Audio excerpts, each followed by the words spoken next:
क्या आपने कभी सोचा है कि इस दुनिया में आपका सबसे बड़ा घर कौन सा है?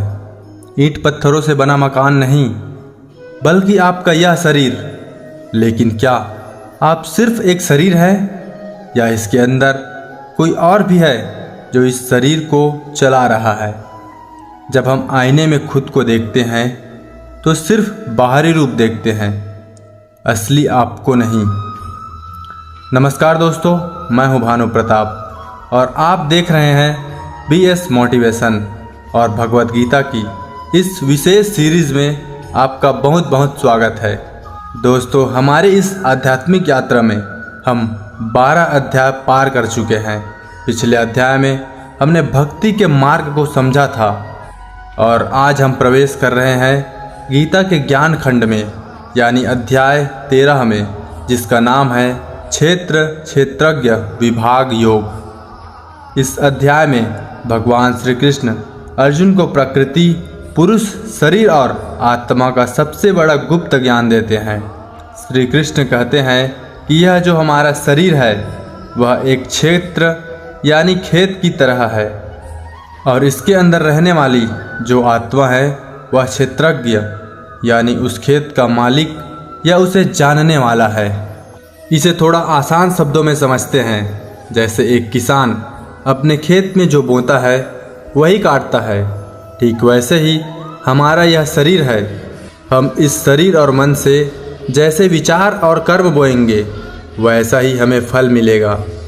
लेकिन भानु प्रताप आपको यह एक गहरी बात बताना चाहता है। हम अक्सर शरीर को ही सब कुछ मान लेते हैं। जब शरीर को चोट लगती है तो हम कहते हैं मैं बीमार हूँ। श्री कृष्ण कहते हैं कि शरीर तो बदलता रहता है, बचपन, जवानी और बुढ़ापा, लेकिन जो आपके अंदर बचपन में भी था और बुढ़ापे में भी रहेगा वह है आपकी आत्मा, यानी क्षेत्रज्ञ। जो इस बदलाव को देख रहा है वही असली आप है। इस अध्याय में श्री कृष्ण ने सच्चे ज्ञान के लक्षणों के बारे में भी बताया है। उनके अनुसार असली ज्ञानी वह नहीं है जिसने बहुत सारी किताबें पढ़ी है, बल्कि वह है जिसके भीतर ये गुण हो, जिसके अंदर घमंड ना हो, जो अपनी तारीफ के लिए दिखावा ना करे, जो किसी को दुख ना पहुंचाए और माफ़ करना जाने।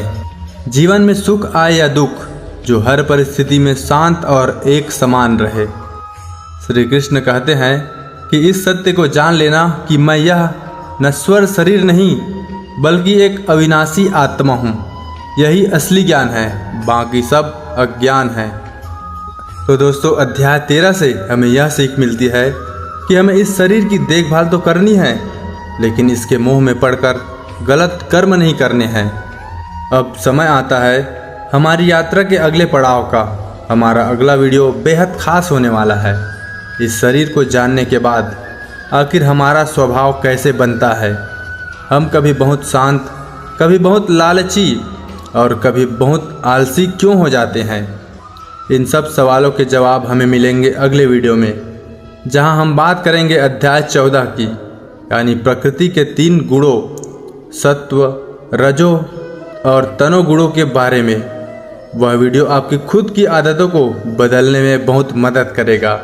अगर आपको यह अध्याय 13 की यह सरल व्याख्या पसंद आई तो कमेंट में जय श्री कृष्णा जरूर लिखें और वीडियो को लाइक करना ना भूलें। अपने दोस्तों और परिवार के साथ इसे शेयर करें ताकि यह ज्ञान सब तक पहुँचे। मैं भानु प्रताप आपसे मिलूँगा अगले वीडियो में अध्याय 14 के अद्भुत रहस्य के साथ। तब तक के लिए खुश रहिए और सही कर्म करते रहिए। धन्यवाद।